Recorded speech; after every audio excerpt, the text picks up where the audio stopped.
வணக்கம் சவுக்கு கைரா நேயர்களே. இப்போ தான் நம்ம ஜிடி நாயுடு படம் பார்த்துட்டு வரோம். படம் எப்படி இருக்குன்றத ஃபஸ்ட்டு சார்டி மேம்கிட்ட கேட்டு தெரிஞ்சுக்கலாம். வணக்கம் சார். அதெல்லாம் முடியாது. நீங்கள் தேட்டரில் என்ன அலப்பறை பண்ணீங்க எல்லாம் பார்த்துட்டு இருந்தேன். நீங்கள் எல்லாம் பேசுங்க, நான் கட்சியாக தான் பேசுவேன். நாங்கள் என்ன பண்ணோம்? தூங்குனீங்க பாதி பேர், தெரியாதா? சொல்லிட்டு உண்மையா இல்லை சார். முதல்ல வந்து எனக்கு வந்து இவ்வளோ நெருக்கடியிலேயே வந்து ஜிடிஎன் படத்துக்கு கூட்டு போனதுக்கு என்னோட மன்மத நன்றி சார். ஓகே தெரியும் இருக்குன்னு. தெரியும் புரிஞ்சிருச்சு. அது அடுத்த அரசியல் அட்டையில் வச்சுக்கலாம். சொல்லுங்க. மனமார்ந்த நன்றியா? இல்லை மன்மத நன்றி தான். அதெல்லாம் நீங்கள் சொல்லக்கூடாதுங்க சார். படம் எப்படி இருந்துச்சுன்னா, ஒரு முழு கதையை எடுத்து வச்சுக்கிட்டு எப்படியாவது சொல்லணும் அப்படின்னு சொல்லிட்டு போட்டு எல்லாத்தையும் போட்டு குழப்பி மிக்ஸ் பண்ணி எதுவுமே புரியாத மாதிரி எடுத்து வச்சிருக்காங்க சார் எனக்கு படம். அதுவும் இல்லாமல் எதுவும் பாட்டுக்கிட்டு எனக்கு எதுவும் தெரில சார். ஏன்னா ஒரு மணி நேரம் தூங்கிட்டேன் செகண்ட் ஹாஃப். இல்லை பாட்டு இல்லை, நீங்கள் ஒன்றும் பெருசாக மிஸ் பண்ணிடல. ஓகே அப்போ கரெக்டாக தான் எல்லாத்தையும் பார்த்துருக்கேன் நான் கரெக்டாக. அதனால அது கொஞ்சம் போர் அடிச்சு. பட் மாதன் அவர்களோட நடிப்பு ரொம்ப நல்லா இருந்துச்சு. சரி, என்ன புரிஞ்சுக்கிட்டது? என்ன கதை? ஜிடி நாயுடு அவர்களோட அந்த பயோகிராஃபி எடுத்து வச்சிருக்காங்க சார் படமா. அதில் என்ன கருத்து சொல்ல வராங்கன்னா, படத்தில் எந்த வேலை பார்த்தாலும் சரி அதோட நுணுக்கங்களை கற்றுக்கிட்டு லேர்ன் பண்ணணும். அந்த நுணுக்கங்கள்லாம் கற்றுக்கணும். போனால் வேலை பார்த்தோம், சாயந்தரம் போனோம்னா வீட்டுக்கு போனால் தூங்கணும்னு இருக்கக்கூடாது அப்படின்னு சொல்லிட்டு அந்த படத்தில் சொல்ல வராங்க. ஆஃபீஸில் நியூஸே நுணுக்கமாக படிக்க மாட்டேங்கிறீங்க. இதில் ஒரு நுணுக்கமாக கற்றுக்கிட்டு சயின்டிஸ்டாக வராங்க. கேப்பில் என்னென்னலாம் உருட்டுறான் பார்த்தீங்களா? அது ஈவினிங் போய் அவர் கற்றுப்பாராம். ஈவினிங் ரைட்டு அடிச்சு விட்டுனே யாரு கேட்கறது? இல்லை சார், எனக்கு வந்து அந்த படத்தை பார்த்தோன்னே ஜிடி நாயுடு அவர்களை பார்த்தோன்னே எப்படி ஒரு மனுஷனா எப்பா பாரு இப்படிதான் மிஷினை கண்டுபிடிக்கிறது. இப்போ ஒரு கார் எடுத்தாருன்னா இந்த கார் எப்படி இருக்கு டப்புன்னு கழட்டி போட்டுறாரு. என்ன இப்படி ஒரு மனுஷனால இருக்க முடியுமா? கொஞ்சமா ஏதாவது சந்தோஷமா இருக்குன்னா, ஏன்னா வெளியே போறான், கொஞ்சமா மைண்ட் ஃப்ரீயா இருந்தாலும் சார் ஏதாவது திங்க் பண்ண முடியும். டப்புன்னு கழட்டுறாரு, டப்புன்னு பண்றாரு. இப்படிலாம் ஒரு மனுஷன் இருந்திருக்க முடியுமா அப்படின்னு எனக்கு தோண வச்சிருச்சு சார் படம். நீங்க சொல்லுங்க சார். இல்லை சார், அவங்க ஓப்பனிங்லேயே டிஸ்க்ளைமர் போட்டாங்க. இந்த படம் வந்து அவரோட வாழ்க்கையை எடுக்கிறோன்ற பேரில் நாங்களும் கொஞ்சம் இன்ஸ்பிரேஷனாக சில விஷயங்கள் அடிஷ்னலாக ஃபேண்டஸியாக எலிமெண்ட்டாக ஆட் பண்ணியிருக்கோன்ற மாதிரி அதிலே டிஸ்க்ளைமர் போட்டோம். அந்த எலிமெண்ட்லாம் ஆட் பண்ணலன்னா இன்னும் எப்படி இருந்திருக்கு படம்ன்றதை புரிஞ்சுக்க. அண்டு எனக்கு என்னமோ நான் பர்சனலாக யோசிச்சது வந்து இவரை பற்றி நிறைய தெரியாது சார். எனக்கு இது மட்டும் தெரியும், இவர் இருந்திருந்தாருன்னா இந்தியாவில் இன்வென்ஷன் கொஞ்சம் அதிகமாக வந்திருக்குன்ற மாதிரி மட்டும்தான் தெரியுமே தவிர இவரோட லைஃப்பை பற்றிலாம் நமக்கு தெரியாது. ஆனால் நான் என்ன யோசிச்சு போனேன்னா, இப்போ ஒரு பயோகிராஃபினா அவரோட லைஃப் எப்படி இருந்திருக்குன்ற மாதிரி நம்ம பார்த்துட்டு வரலாம் அப்படின்ற மாதிரி தான் நான் போனேன். அவங்க வந்து என்ன சொல்ல வந்தாங்கன்றது ஃபர்ஸ்ட் ஆஃப் ஆல் அவங்களுக்கே கன்ஃபியூஷன் நினைக்கிறேன். நிறைய விஷயத்த நம்ம ஆடியன்ஸுக்கு வந்து புகுத்திடணும் அந்த மாதிரி ட்ரை பண்ணாங்க. பட்டு சில விஷயங்கள் என்னென்னா ரொம்ப கன்ஃபியூஷனாக கொடுத்துட்டாங்க. சில இது வந்து ரொம்ப எக்ஸாஜரேட் பண்ணி காமிச்சிட்டாங்க. சரி ஓகே, அடுத்தடுத்த சீன் போயிடணும் நம்ம, அதனால் இந்த போர்ஷனுக்கு இவ்வளோ செகண்ட்ஸ் இருந்தால் போதும், பட்டுன்னு அடுத்து நம்ம சரத்குமார் சொன்னாரு. அது இல்லை சார், நம்ம சரத்குமார் சார் நடித்த படம் இருக்குல்ல சூரிய வம்சம், அதில் ஒரு பாட்டு எடுத்துக்கிட்டார் சார். தேவயானி வந்தாங்க, மேலே போயிட்டார் சார். இந்த இதில் அடுத்த ஃப்ரேமில் இப்படி ஒரு பஸ்ஸு போகுது, இங்கே ஒன்று பார்த்தா அவர் ஃபேக்ட்ரியில இருக்கிறாரு. நான் அந்த இதை பார்த்தோன்னே பேசாமல் நம்மளும் காப்பி கட்டு வேலைக்கு போயிடும் போல, போனோன்னு இங்கிட்டு பஸ் 4 பஸ் வாங்கிடலாம் போல, அந்த மாதிரி இருந்துச்சு. ஃபேண்டசி ரொம்ப ஆட் பண்ணதுனால நமக்கே ஒரு கட்டத்தில் சலிப்பு மாதிரி ஆயிடுச்சு சார். ஒரு மனுஷனோட கதையை நம்ம பார்க்க வந்திருக்கோம், பட் ஆனால் அந்த பர்சனை பற்றி இருக்கிற மாதிரியே இல்லை ஸ்டோரி. யாரோ ஒரு இப்போ நம்ம ஃபேண்டஸியே ஒருத்தரை பார்க்க போவோம்ல, அந்த இடத்துல ஒரு கதை நடக்குதுல்ல, அது மாதிரி தான் இருந்துச்சு. தவிர இவரோட கெயினாக நான் எதுவும் எட்டுன்னு வராத மாதிரி தான் எனக்கு இருந்துச்சு. இந்த பர்சனை நம்ம இன்ஸ்பிரேஷனாக வச்சு நெக்ஸ்ட் லைஃப்ல போகணும் அப்படின்ற ஒரு கதையை வந்து புகுதாத மாதிரி எனக்கு தோணுச்சு சார் அவரை இந்த ஸ்டோரியை பார்க்கும்போது. அடுத்த இடம் அண்ட் எவ்வளவோ இந்த பழைய ஆக்டர்ஸு அவங்க இவங்க இன்வென்ஷனில் வந்து காரு பைக்கு மோட்டர் பிரித்து போடுறதுலாம் காமிச்சாங்க. அதெல்லாம் ஓகே. அண்ட் நிறைய இன்வென்ஷன் கண்டுபிடிச்சாருன்னு நினைக்கிறேன் சார். இந்த ஸ்டார்டிங்கில் நமக்கு அந்த பருத்திலேருந்து அந்த விதையை தனியாக எடுக்கிறதுக்கான மிஷின் ஆரம்பிச்சு கடைசியாக இவர் எப்படி ஒரு ஃபேக்ட்ரியாக ஆரம்பிச்சு அவராக அதை எப்படி டிஸ்ட்ராய் பண்ணிக்கிட்டாருன்ற மாதிரியும் காமிச்சிருந்தாங்க. அண்டு எண்டெல்லாம் ட்விஸ்ட்ன்ற பேரில் சில விஷயம் பண்ணாங்க, செட் ஆகலை சார். அடுத்து மேம், பொதுவாக மேம் வந்து எந்த படத்துக்கு போனாலும் ஒரு சில நேரம் கொஞ்சம் டயர்டாகி தூங்கிடுவாங்க. இந்த படத்தை வந்து ரொம்ப கூர்ந்து கவனிச்சுக்கிருந்தாங்க முழுமையாக. அதனால் வந்து என்ன சொல்ல போகிறாங்கன்னு காத்துக்கிருக்காங்க. சொல்லுங்க மேம். நம்ம வந்து ஜிடி நாயுடுவை பற்றி படம் பார்க்கறதுக்கு போயிருக்கோம், புக்கில் படித்து தெரிஞ்சுக்கிறது இல்லை. அது மாதிரி இது ஒரு கலை, ஒரு ஃபிலிமாக இவங்க இதை கொடுக்காம ஓகே ஜிடி நாயுடு பற்றி வரலாறு தானே பார்க்க வந்தீங்க, இந்தாங்க பாருங்க அப்படின்னு சொல்லிட்டு ஒரு பனிஷ்மெண்ட் கொடுத்தா மாதிரி இருந்துச்சு. ஏன்னா அதில் ஒரு காமெடி இல்லை, சாங்ஸ் இல்லை, இது ஒரு பட வடிவிலேயே எடுத்த மாதிரியான உணர்வே இல்லை. இப்போ யாரையாவது நம்மளுக்கு பிடிக்கும்னா வலுக்கட்டாயமாக அவங்கள படித்து தெரிஞ்சுப்போம்ல, அந்த மாதிரியான ஒரு உணர்வை தான் கொடுத்துச்சு. ஸோ டேரக்டர் வந்து கிருஷ்ணகுமார் ராம்குமார் அவங்க போல இருக்கு. அவங்க ஆல்ரெடி 5 ஸ்டார் மூவி நடிச்சிருக்காங்க, நிறைய படம் படங்களில் நடிச்சிருக்காங்க. இதை ஒரு டாக்குமெண்ட்ரி மாதிரி பண்ணியிருந்தாரோ அப்படின்ற ஒரு உணர்வு இருந்துச்சு. இது வந்து ஸ்டார்டிங்கே பார்த்தீங்கன்னா ஸ்கூலில் இவரை பாடமாக எடுக்கணும் அப்படின்னு சொல்லிட்டு அந்த அளவுக்கு நல்ல மனுஷன் போல அப்படின்னு நம்ம நினச்சிட்டு இருந்தா ஒய்ஃப் சடனாக வந்து ஏங்க நீங்கள் என்னை பார்ட்டிக்கு கூப்பிட்டு போகிறீங்க, அதனால உங்களுக்கு வேற பொண்டாட்டி வேணும் அப்படின்னு போனவங்க தான். சரி, 2வது பொண்டாட்டியை கூப்பிட்டு வர்றாரு, அடிக்கடி பார்ட்டிக்கு போவாருன்னு பார்த்தா அதுவும் கூப்பிட்டு போல. இந்த ஹீரோவோட திறமையால் இதெல்லாம் வந்துச்சா அப்படின்ற மாதிரியும் அந்த உணர்வையும் அவங்க கடத்தல. ஒரே ஒரு விஷயத்துல காட்டுறாங்க, சீப்பை பார்க்குறாரு, அதனால அந்த வந்து பருத்தியையும் விதையையும் வெளியே எடுக்கிறாரு அப்படின்னு சொல்லிட்டு அந்த மாதிரியான நுணுக்கங்கள் எதையுமே காட்டலை. ஏங்க எனக்கு அதிர்ஷ்டமே இல்லை, நீங்கள் அதனால தான் வந்து நொடிஞ்சு போயிட்டீங்க அப்படின்னு சொல்கிறாங்க. இந்த டீட்டெயில்ஸ் எல்லாத்தையுமே மிஸ் பண்ணிட்டு அவர் மனசில் நினச்சிக்கிட்டார் போல, ஜிடி நாயுடு ஒரு பெரிய ஆள் அப்படின்னு சொல்லிட்டு ஒருத்தவங்க நினச்சிக்கிட்டு படம் எடுத்தா எப்படி இருக்கும் அப்படி இருக்கு. அவர் ஏன் பெரிய ஆள் அப்படின்றத படத்தில் நம்மளுக்கு கன்வின்ஸே பண்ணல அப்படின்னு நினைக்கிறேன். அதுவும் கடைசியில் வச்சாங்க பாருங்க ஒரு ட்விஸ்ட்டு. எப்பா, அதாவது இவர் வந்து நம்ம படத்தில் போய் பார்த்ததுக்கப்புறம் நல்ல மனுஷன், பெரிய மனுஷன், ரொம்ப திறமையானவர் அப்படின்ற உணர்வோட தானே வரணும். நீங்கள் சொன்ன மாதிரி பைத்தியக்காரனா தான் இருக்கான் அப்படின்ற மாதிரி ஃபீலை கொடுத்து நம்மளை வெளியே அனுப்புகிறாங்க. மூவியில் என்னென்னா பயோகிராஃபி ஃபிலிம் தான் இது. ஒன்று நீங்கள் வாழ்க்கை வரலாறு சொல்ல வரீங்கன்னா வாழ்க்கை வரலாறை நீங்கள் சொல்லிடுங்க. போர் அடிக்குன்னா அடிச்சுட்டு போகுது ஒன்று சொல்லிடுங்க. இல்லை ஃபேண்டஸியாக மூவி பண்ணுறீங்கன்னா ஃபேண்டஸியாக பண்ணிட்டு போங்க. பயோகிராஃபியும் உங்களுக்குள்ளே சொல்கிறாங்களா, ஃபேண்டஸியும் சொல்கிறாங்க, ரெண்டுத்தையுமே ஒழுங்காக பண்ணல சார் படத்தில். ஆனால் செம்ம உசாராக இருந்திருக்காங்க சார். கடைசி வரைக்கும் இவங்கள என்னன்றது சொல்ல விடக்கூடாது, புரிஞ்சிச்சுன்னா அடிச்சிருவாங்க. எல்லாம் முடிச்சிட்டிங்களா? சார் 5 மணிக்கு தான் எந்திரிச்சு இந்த ஜிடி நாயுடு அவரோட அந்த ஹிஸ்ட்ரியை ஃபுல்லாக எடுத்து படிச்சுட்டு வந்திருக்காரு. அதனால் உங்களுக்கு வந்து ஹெவியான இன்ஃபர்மேஷன்லாம் வரப்போகுது. எனக்கு தெரிஞ்சு படத்தில் கொடுத்த எலிவேஷனை விட எங்கள் சார் கொடுப்பாருன்னு நினைக்கிறேன் ஜிடி நாயுடுக்கு எலிவேஷன். இப்போது பயோகிராஃபிஸ் எடுக்கிறது எப்போதுமே கஷ்டம். ஒரு 70-80 ஆண்டுகள் ஒரு மனிதனின் வாழ்க்கையை 3 மணி நேரம் படத்தில் ஸ்கிரிப்டாக சொல்கிறதுன்றது அத்தனை எளிது கிடையாது. 1982 ரிச்சர்டு அட்டன்பரோன்ற டைரக்டரு காந்தியோட வாழ்க்கை வரலாறு படமாக எடுத்தார். அது ஆஸ்கார்களை வென்று குவித்தது. நான் 2nd ஸ்டாண்டர்ட் படிச்சுட்ருக்கேன்னு நினைக்கிறேன். பெரியார் மணியம்மை ஸ்கூலில் எல்லோரும் மொத்தமாக கொண்டு போனாங்க. திருச்சியில் ரம்பா தேட்டரில் இந்த திரைப்படத்தை பார்த்தோம். கரெக்டாக அதில் பாட்டாக பிரிச்சுருவாங்க. காந்தி தென்னாப்பிரிக்காவுக்கு செல்லும்போது முதல் வகுப்பு பெட்டியிலிருந்து இந்தியர் என்ற காரணத்தால் அவர் பிளாட்ஃபாரத்தில் தள்ளி விடுறதுல கதை துவங்கும். South African portion. இந்தியாவுக்கு திரும்பி வர்றாரு.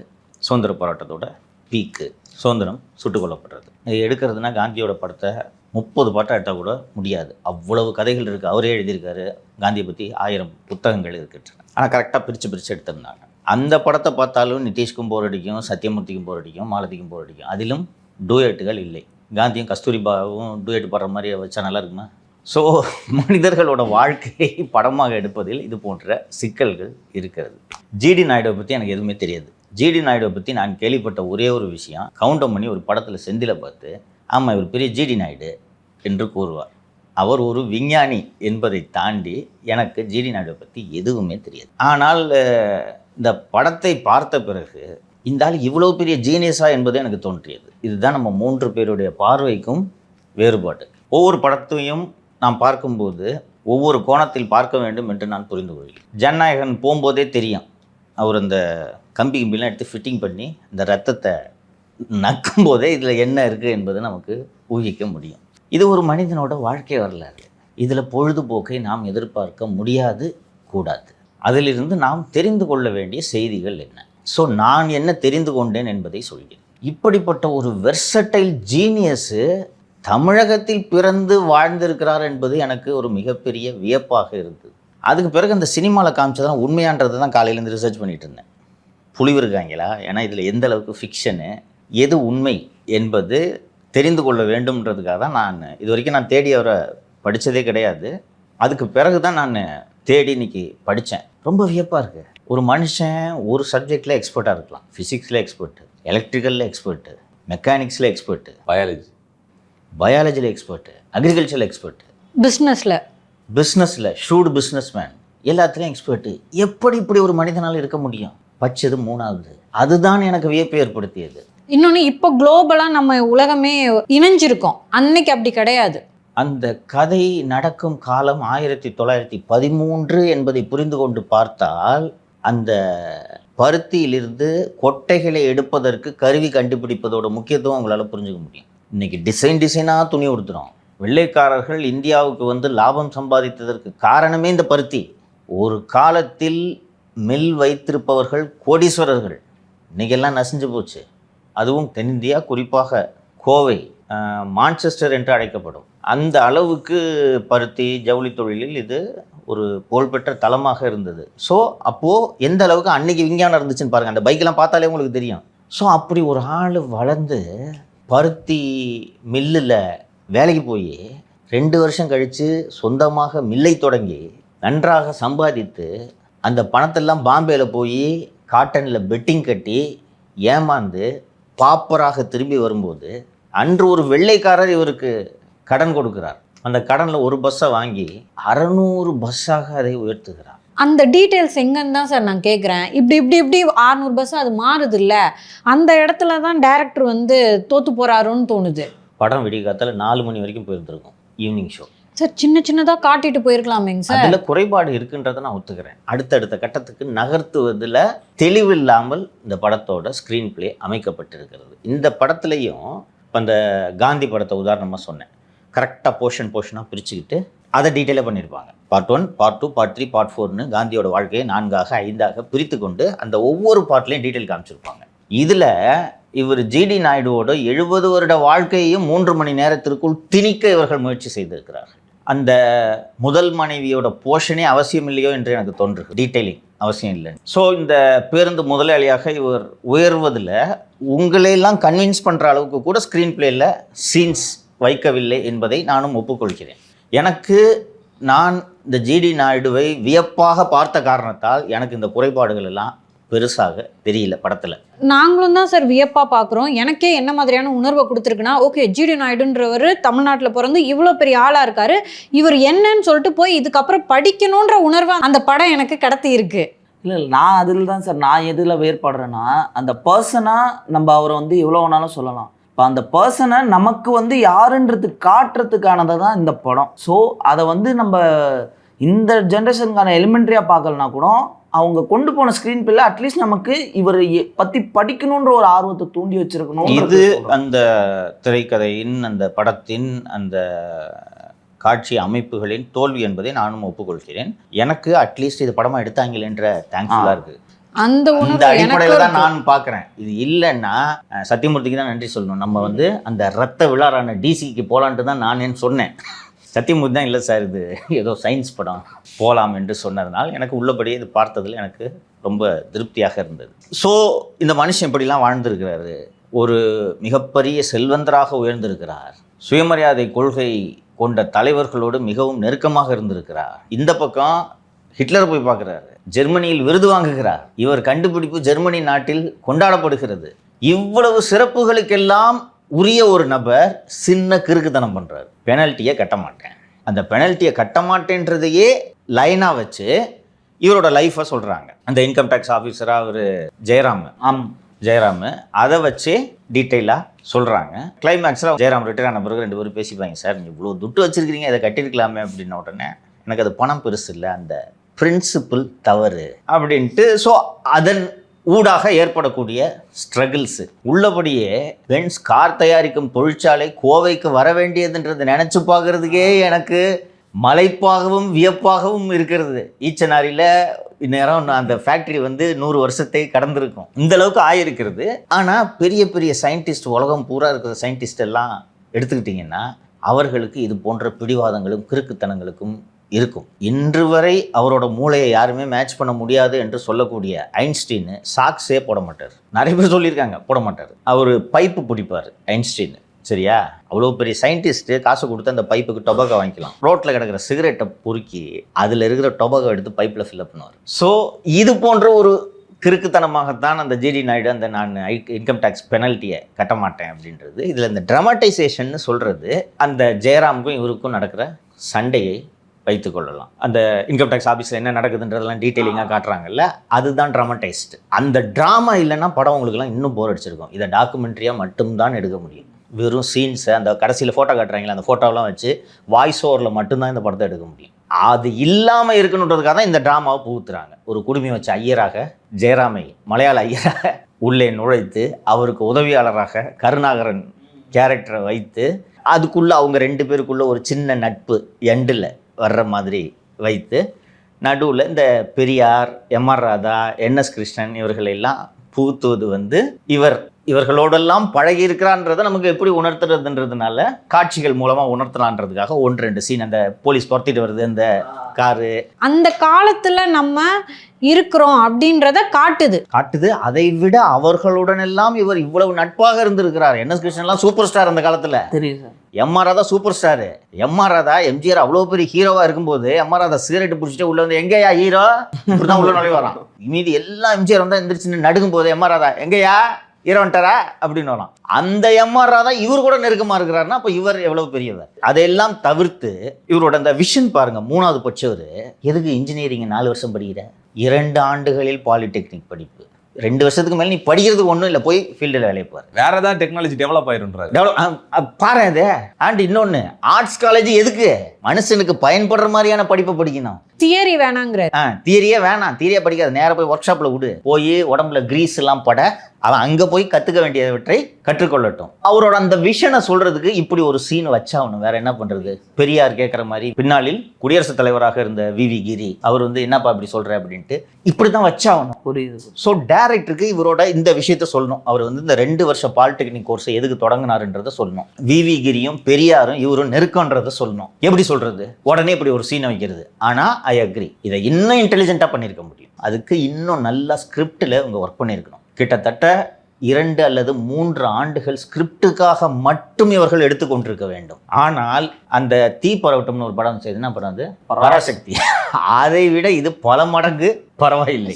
பல மடங்கு நல்ல படம் தான் சார். இன்னும் கொஞ்சம் எக்ஸ்ட்ரா நாங்க டைரக்டர் கிட்ட எக்ஸ்பெக்ட் பண்றோம்னு சொல்றேன். இல்ல, ஐ அக்ரின்றேன். இப்போ இங்க இருந்து கிளம்பி ஜெர்மனி போறாரு, ஹிட்லரையே பாத்துறாரு. இன்னைக்கு போறது அது பாசிபிள். ஆனா அன்னைக்கு போயிருக்காருன்னா அப்ப என்ன நடந்திருக்குன்னு அதை கொஞ்சம் எக்ஸ்பிளைன் பண்ணிருக்கலாம்ல. அதான் நிறைய டிஃபிகல்ட்டிஸ் இருக்கு உங்களுக்கு. பயோகிராஃபி எடுக்கிறதுல, ஒரு மனிதரோட பயோகிராஃபி எடுக்கிறதுல நிறைய டிஃபிகல்ட்டி இருக்கு. அவர் ஜெர்மனிலேருந்து இந்தியா திரும்பும்போது 2ஆம் உலக போர் தொடங்கிருது. அதுக்கு வந்து அவர் அங்கிருந்து இட்டாலி போய், இட்டாலியிலிருந்து அமெரிக்கா போய், அமெரிக்காவிலிருந்து இங்கிலாந்து போய், இங்கிலாந்துலேருந்து பர்மாவுக்கு போய் 1 வருடம் கழித்து கப்பல், அப்பெல்லாம் விமானம் இல்லை, கப்பல் மூலமாகத்தான் அவர் வந்து சேருகிறார். இதெல்லாம் எப்படி பண்றது? ஸோ ஒரு படம், ஒரு கோடு இப்படிலாம் போயிட்டு வந்தாருன்னு ஒரு வாய்ஸ் ஓவரில் தான் சொல்ல முடியும். அதெல்லாம் ஓகே, போறது சொன்னேன். இது அதுக்கப்புறமா வந்து அவங்க பையன் வந்து 5 ஸ்டார் ஹோட்டல் கட்டணும்னு நினைப்பாரு. அந்த லேண்டை வந்து ஆதித்தனாருக்கு கொடுத்துட்டேன்னு சொல்றாரு இல்லையா? அது வந்து தினத்தந்தி ஆஃபீஸ்.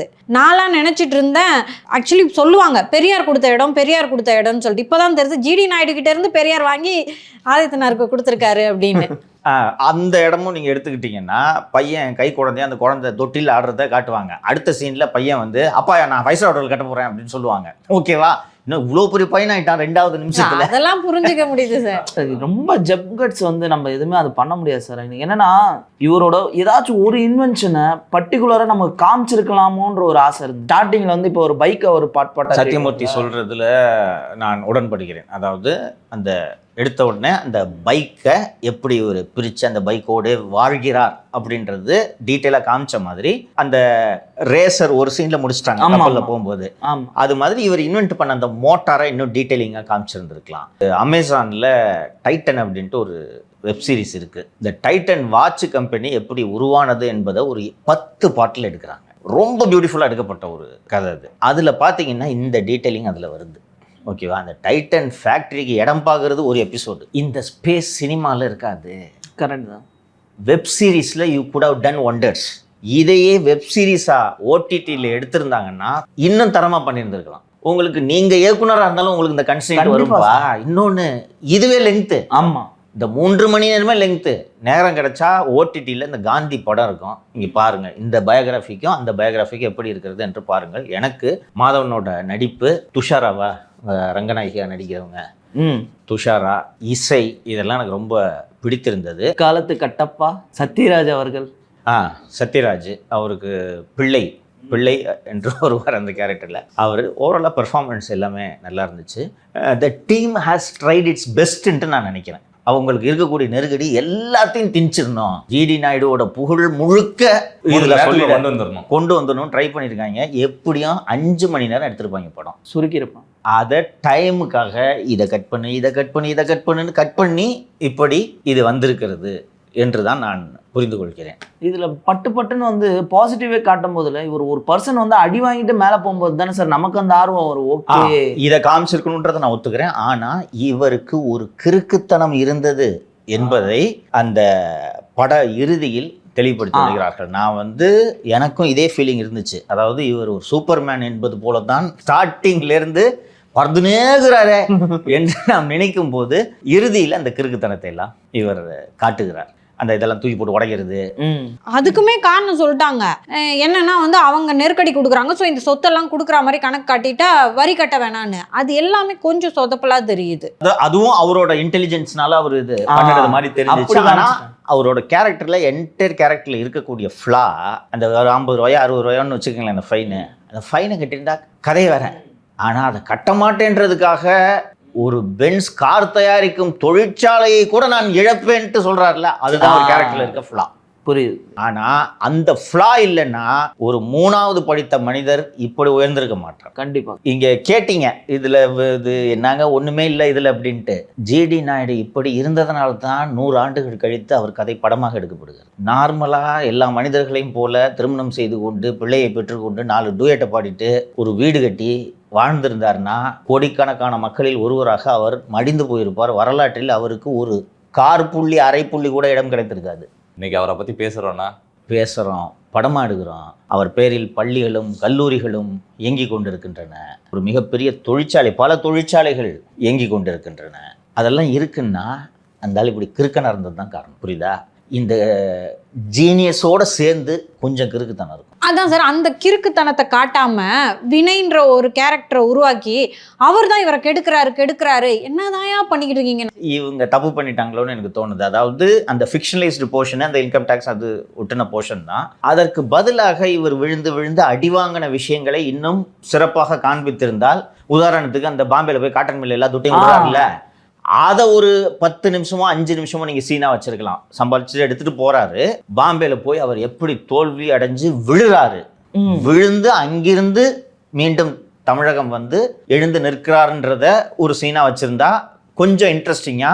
இவர் ஒரு பலவீனமான மனிதர் தான், இவ்வளோலாம் சம்பாதிச்சு மொத்த துட்டையும் போய் ஒரு இந்த காட்டன் மீது பந்தயம் கட்டி விட்டு வருகிறாருன்ற ஒரு உணர்வு நமக்கு ஏற்பட்டிருக்கும். ஆனா ஒரு கட்டுல அடுத்தது நேரம் வந்து புதிய மனைவி கிட்ட தான் பேசுறாரு. அந்த புதிய மனைவி நான் ராசி இல்லாதவ என்று.